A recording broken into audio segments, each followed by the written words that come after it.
Hey everybody!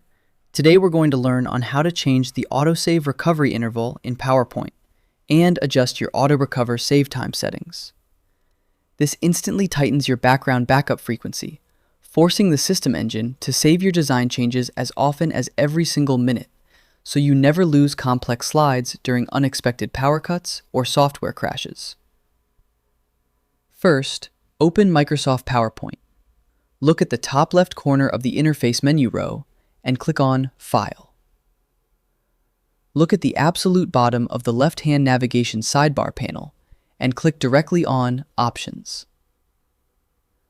A detailed configuration window will pop up on your screen.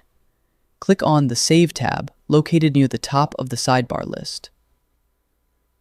Move your eyes to the upper section pane layout, which is explicitly headed Save Presentations. Ensure there is a checkmark sitting inside the specific checkbox explicitly labeled Save AutoRecover Information Every. Move your cursor to the numerical data input cell box directly next to it. Highlight the existing tracking value and type your preferred interval time in minutes. Drop this value down to 1 to lock in the absolute fastest and tightest backup security loop available in the software core.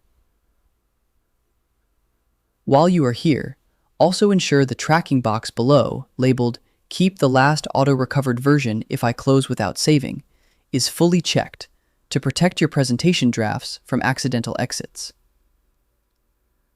Drop down to the bottom right of the main options layout window and click the OK button to lock your new interval frequency rules into the system core. And that's it.